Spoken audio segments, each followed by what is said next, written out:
Translation and purport by His Divine Grace, Abhay Charanvinda Bhaktivedanta Swami Srila Prabhupada. Srila Prabhupada ki Jai. Translation: O son of Bharata, family, Diti after this went nearer to her husband, her face lowered because of her faulty action. She spoke as follows. Purport: when one is ashamed of an abominable action, one naturally becomes down-faced. Diti came to her senses after the abominable sexual intercourse with her husband. Such sexual intercourse is condemned as prostitution. In other words, sex life with one's wife is equal to prostitution if the regulations are not properly followed. Om Jnanatimirandasya Jnananjana Shalakaya Chakshurunmilitam Yena Tasmai Shri Guruve Namaha Vancha Kalpatarubhyascha Kripa Sindhubhyevacha Patitanam Pavanebhyo Vaishnavebhyo Namo Namaha Nama Om Vishnu Padaya Krishna Prastaya Bhutale Srimate Bhakti Vedanta Swami Niti Namine Namaste Saraswati Deve Gauravani Pracharine Nirvisesha Shunyavadi Pashyatya Deshatarine Jai Shri Krishna Chaitanya Prabhu Nityananda Shri Advaita Gadadara Shrivasadi Gaura Bhakta Vrinda Hare Krishna Krishna Krishna Hare Hare Hare Rama Rama Rama Hare Hare. Srila Prabhupada ki Jai. Translation again. O son of the Bharata family, Diti after this went nearer to her husband, her face lowered because of her faulty action.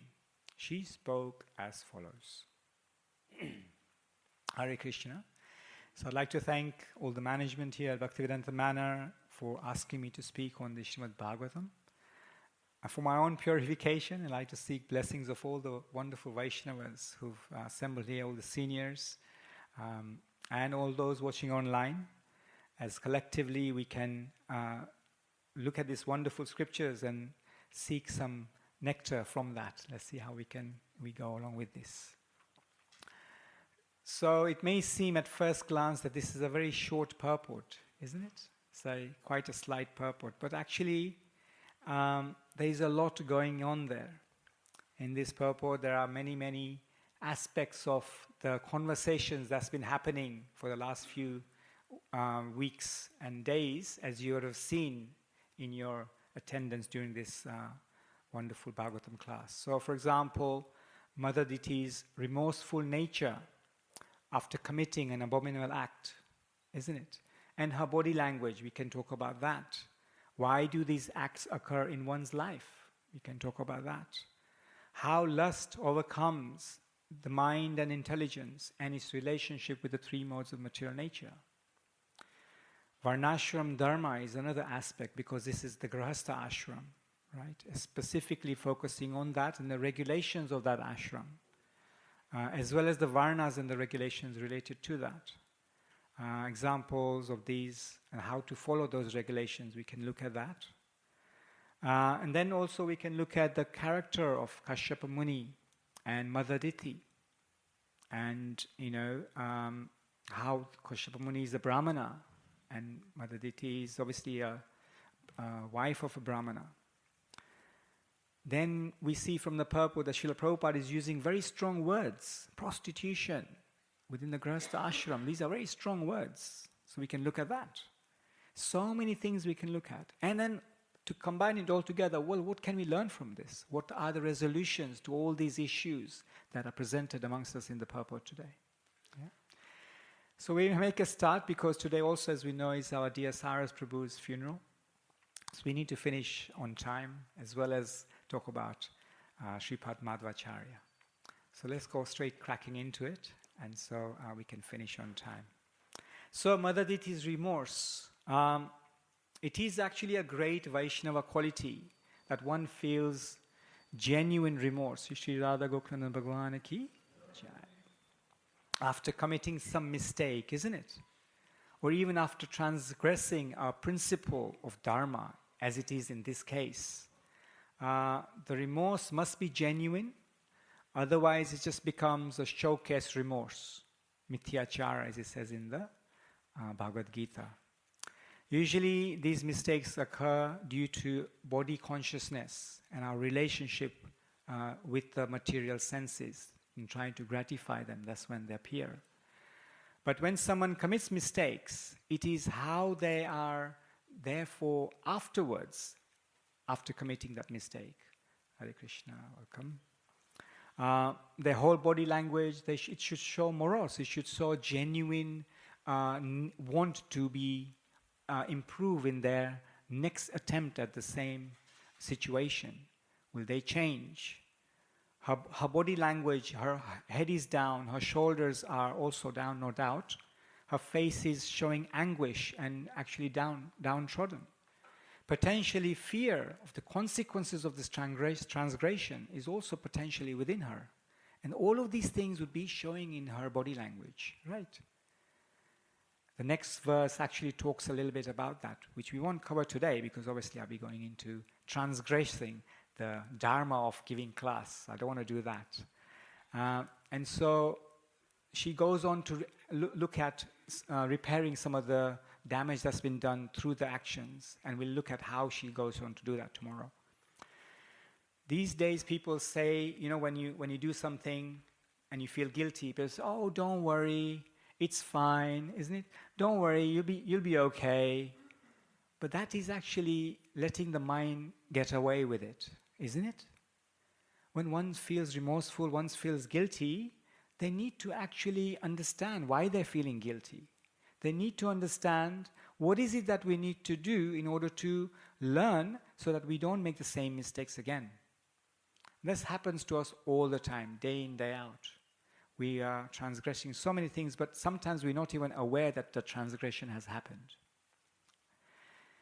So that's why it is said that the best action that we can do is to dovetail our free will for the pleasure of the Supreme Personality of Godhead.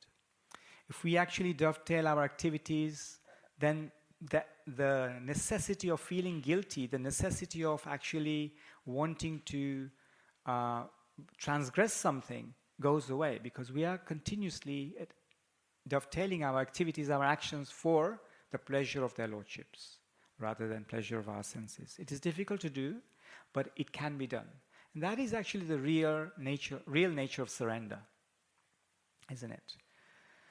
So we know another great personality from this wonderful book, Srimad Bhagavatam, had committed a mistake, and they also felt remorseful. I'm sure all of you know him, who I'm thinking of. Who do you think is that personality? Parikshit Maharaj, yes. What did he do? What was his transgression? That he was feeling thirsty. And where did he go? In which Rishi's ashram? Shamak Rishi. And what did he do? He took a dead snake and put it around the Rishi who is in complete samadhi. He is in meditation. And what did Maharaj Parikshit feel? I'm the king, I've come, I'm thirsty, and you're not looking after me. Bodily consciousness, right? And so, okay, he's thirsty, of course. If he sees the personality who is in meditation, then he can go and find water or ask somebody else. No problems. Problem resolved. But something happened. Put a dead snake around him, and what was the outcome of that transgression? Shringi cursed him. Wonderful. He cursed him to death within 7 days. Okay, obviously, we know the pastimes of this, but how did Maharaj Parikshit feel after that? As soon as he came out of the act, afterwards he felt extremely remorseful. And his attitude was, I'm not going to fix this, I'm not going to rebel, I'm not going to do any of those things, I'm going to see this as the will of the Lord. Dovetailing the act in the service of the Lord. So then he said, okay, what shall I do? I have 7 days. Right, I know what I need to do. we have a lifetime which can be as short or as long as 7 days, and we don't pick up the Bhagavatam. He went straight to the Ganges, and then he sat down and meditated, and all behold, the rest is history, as they say. It's written in the Bhagavatam. So the point is clear, right? So yeah, so many things we can talk about these personalities. So we could say, a pure devotee would say, my dear Lord, you can keep me or put me in any condition, but please don't let me forget you.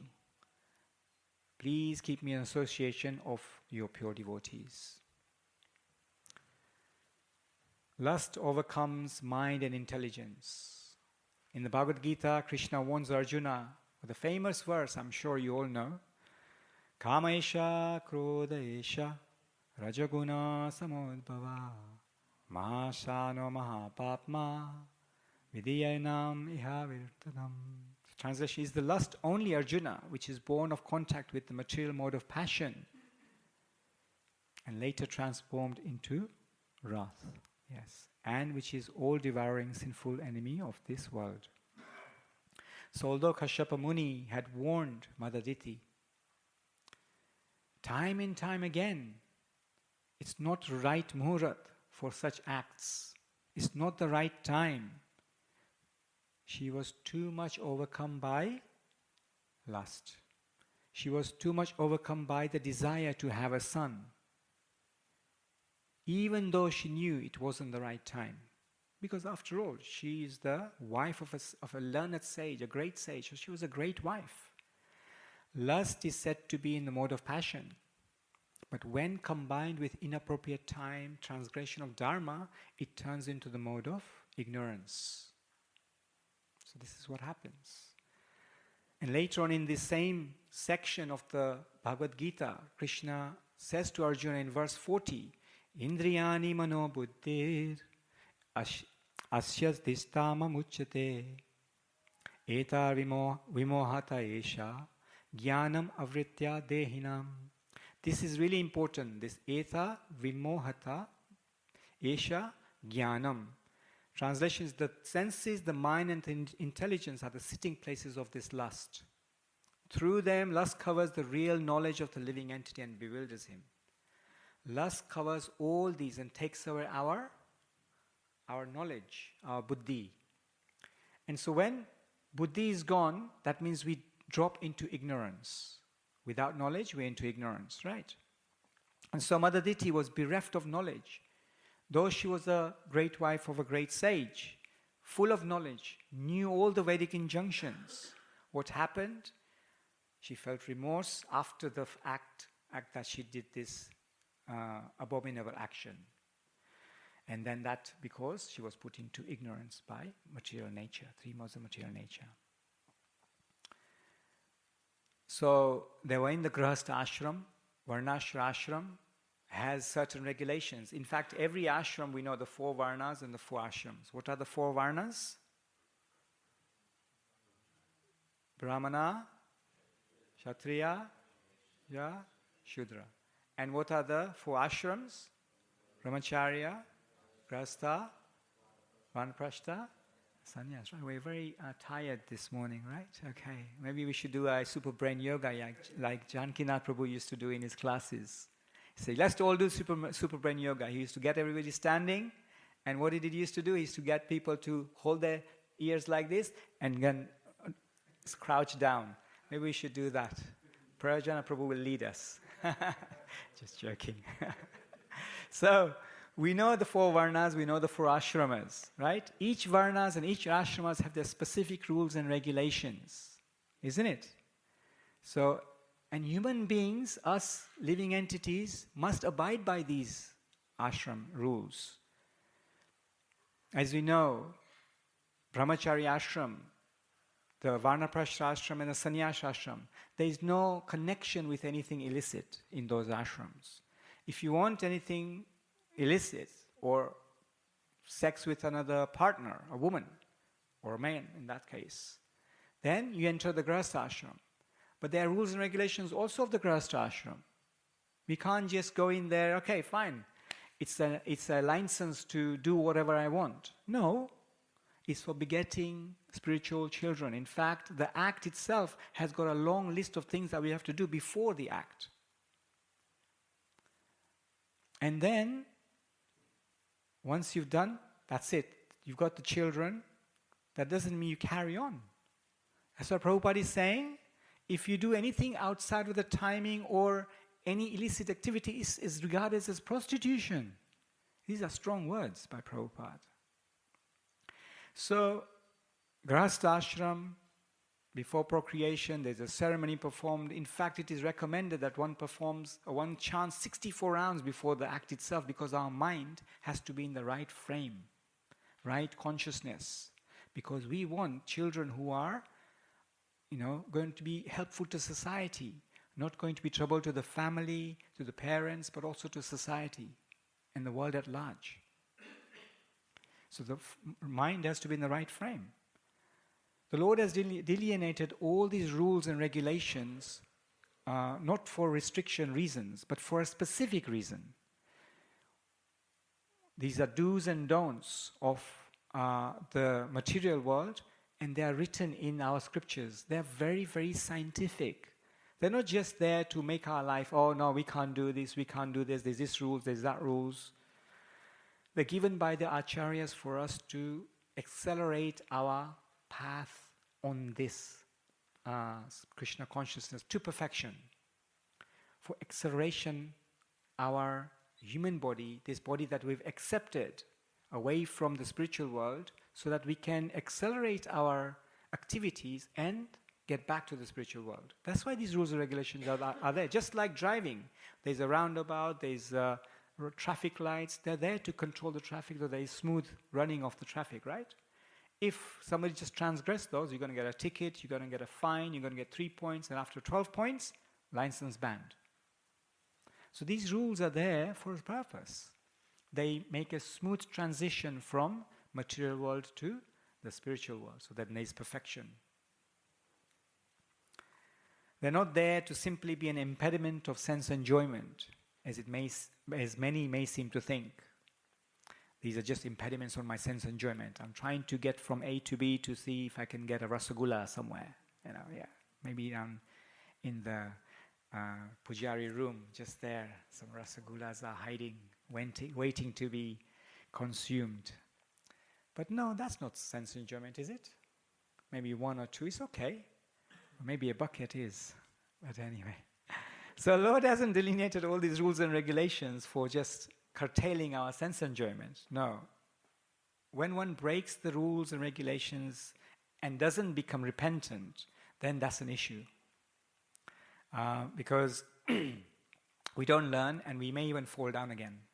So the attitude is very, very important, is how we take on the learning, how we take on the teachings that's been done. The mind will say, oh, it's okay. Don't worry about it. But forever we can think it's okay, and decades will go by, and nothing will change. No character improvement, no learnings, none of that can happen. So then, every action has a positive or negative reaction. So therefore, we have to be very, very mindful of how our actions are. Are they positive? Are they negative? Are they neutral? Are we learning something from every action? Like that. So the mind will always rebel. The mind wants to do sense gratification. And so we have to train it, just like we train a horse, like that.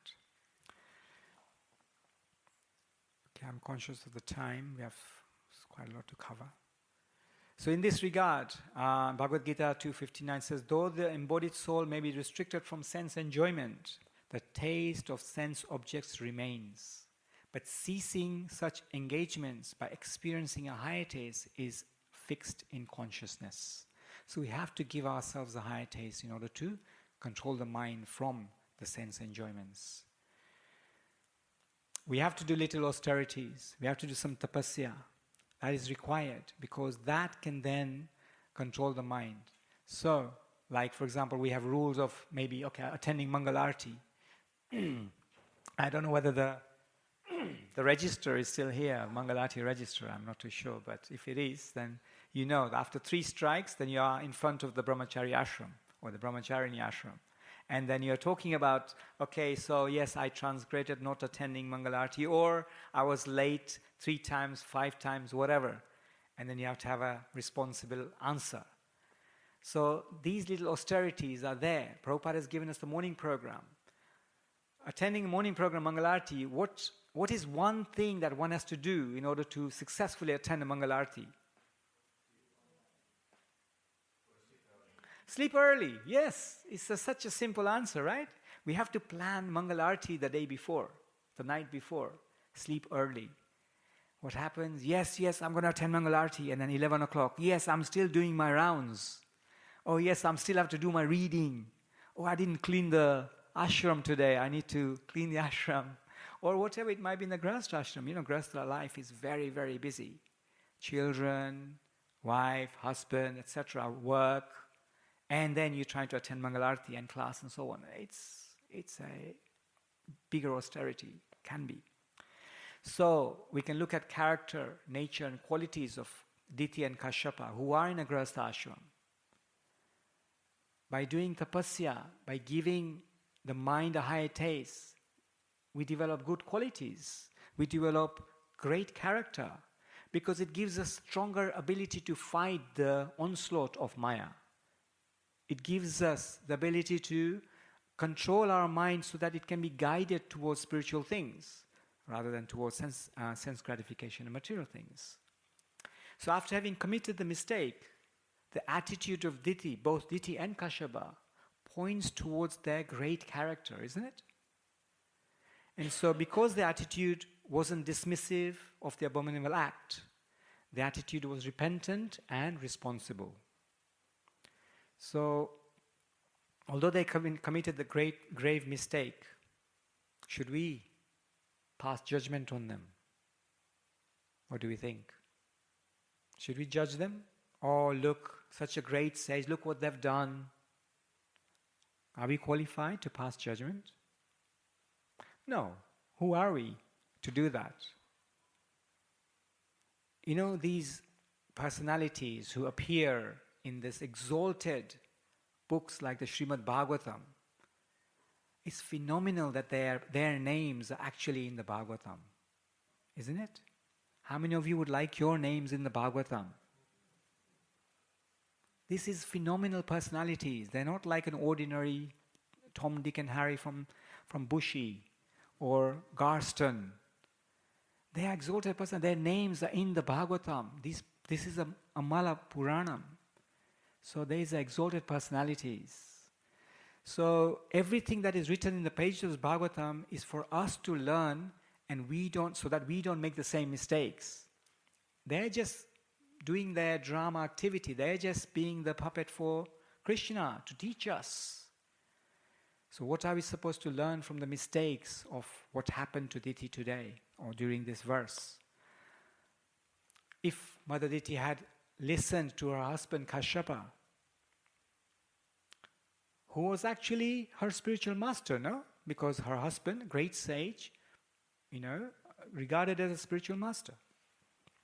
In one sense. So this situation may not have occurred if she'd heeded his guidance.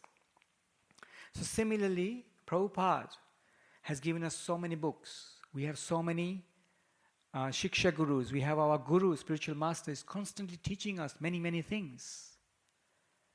But nowadays what happens, there's a tradition. It's a new generation thing. During Prabhupada's time, his disciples, Prabhupada would say, right, you go to Japan, you go to Korea, you go to China, and disciples would say, yes, Prabhupada, we'll go. Yes. Prabhupada said, don't worry, Krishna will provide everything. Okay, we'll go. We don't even speak the language, but we'll go to Korea. We go to China, we'll go to Russia. Now what happens? Guru Maharaj says, oh, you can do this preaching on this university. Yes, Guru Maharaj, I could, but I don't know whether I can do it. Maybe try again different things. I like this, Guru Maharaj. Maybe I can do that. And then the spiritual master is, yes, okay, fine, you can do that, no problems. It's like a cheating, bartering thing, isn't it? So this was what's going on. Right now, there's so many instructions that we get constantly, but when we don't follow those instructions, what happens is we kind of like transgressing certain aspects of Dharma. And so what happens is we ought to be shamed. We ought to understand that we've transgressed something and try and learn from them and improve the next time. The decision is ours, whether we learn from the incident like Mother Aditi did, or whether we don't. Whether we follow the instruction guidance given or we don't. It's up to us. But we have to, no matter what happens, we have to face the consequences of our actions, good or bad, right? And so Prabhupada condemns these, uses strong words as prostitution. I mean, this is serious, right? I mean, in the pages of Bhagavatam, why does he do that? What is the purpose behind Prabhupada using such strong words? What do you think? To cut. Wake us up. Shake us up and wake us up. Prabhupada said, to cut. Arjuna and Krishna were on the battlefield of Kurukshetra. Arjuna and Krishna were together so many times before the battlefield, in a relaxed situation, in the quarters, eating together, so many things. So Krishna could have easily spoken the Bhagavad Gita to Arjuna at any time, no? Peacefully given him all the instructions in so much detail. But no, he had to create the war, and in the middle of the war when Arjuna was bewildered, boom, he gets the Bhagavad Gita. Why? Because we are alerted, our consciousness is heightened, our ability to take on the messages of importance is heightened. So it's important to understand, shockingly, that when we transgress Dharma, we have to be remorseful, we have to be repentant, we have to learn why we are transgressing day in, day out. So therefore, illicit means sex outside of marriage, or sex within marriage but not regulated by Dharma, especially when divorced from responsibility and spiritual purpose. So like that, within the other three orders, as we said, there is complete restriction on sex, whereas Grihastha Ashram has a minute allowance, but that allowance is only for begetting godly children, like that. So yeah, when sex in marriage is based on mutual sense enjoyment or motivated by lust rather than service and disconnected from Dharma and Krishna consciousness, is when we are transgressing and we are not giving pleasure to the right personality, like that. So you may ask, well, what is the solution to all these issues that we're facing? What do we think? What should we do? What's the solution? That we don't transgress our instructions that we're given, the opportunities of service that we've been given. What should one do? Chant? Chant properly. Yes. Always remember Krishna and never forget him. 24 hours a day, 7 days a week. Because they say, Krishna Buliya, Maya Japatiya. We forget Krishna and Maya takes us. At every moment, Maya is looking for the opportunity to take us in, mess with the mind. Kali is the same. Kali Yuga is there, right? What has this person got? Are they hoarding something? Are they breaking the four regulatory principles? Maybe I'll just get in there, and that's it. Maya and combination of Maya and Kali. That's what happens. And so, Haridas Thakur, how many rounds was he chanting? Or how many names of Krishna was he chanting? 300,000, right? 300,000, right? Okay. Constantly chanting. He was also presented with a similar situation. A prostitute had come to him. But he didn't falter. He said, oh yes, you wait. I have my conversations I'm having, my daily conversation with whom? Krishna. Practically 24/7. I mean, how many hours does it take to chant 300,000 rounds? Who's a mathematician here can calculate very quickly? Rather, it's 300,000 names, not 300,000 rounds. Sorry, my mistake. How many rounds is that? 192 is 173? 192. 173, right? So how long would it take to chant 173 rounds continuously? 25 hours. What did you say, Srinivas Prabhu? 1 in the morning to 4 in the afternoon. Wow, that's what he used to do, right? It's about 10 to 12 hours if you went continuous, but it could be up to 15, 16 hours minimum. It's a lot of rounds. But if you're continuously engaged, then none of these things actually impact us. If you continuously engage in service, in so many things that we are given, Prabhupada has given us so much. And so there are two verses in the Bhagavatam. 12.3.51 is one. Kalidosha nije rajan asti eko mahan guna kirtana deva krishnasya mukta sangha param vrajet. My dear king, although this age of Kali is full of faults, but there is one good quality about this age. Simply by chanting the Hare Krishna mantra, one can be freed from the material bondage and be promoted to the transcendental realm. Right? And these are the last two verses of chapter 3 of Canto 12. And 52 says, Kitaya dayata vishnam trayatayam najotamakay dvapare paricharyayam kalotad darikirtanat. Whatever result was obtained in Satyuga by meditation on Vishnu, and in Treta Yuga by performing sacrifices, and in Dwapara Yuga by serving the Lord's lotus feet, can be obtained in Kali Yuga simply by chanting Hare Krishna mantra. So we should continuously, for our own purification, chant and do this bona fide tapasya. This is the austerity of this Kali Yuga, right? For this age. The bona fide process of purification is Hare Krishna, Krishna Krishna, Hare Hare, Hare Rama, Rama Rama, Hare Hare. Is that enough? Is that enough? Chanting rounds.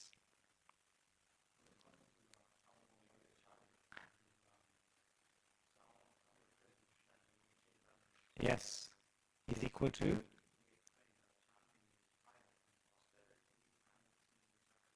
Jai, Srimad Prabhu ki Jai. So 100 names of chanting, the names of Lord Chaitanya, the holy name.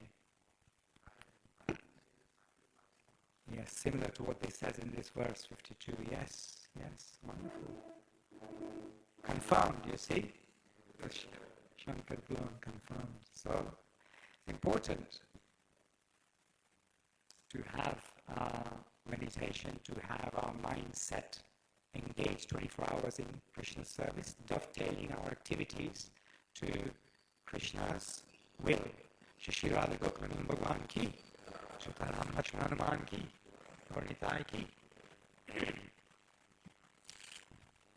So we have like 10 minutes or so.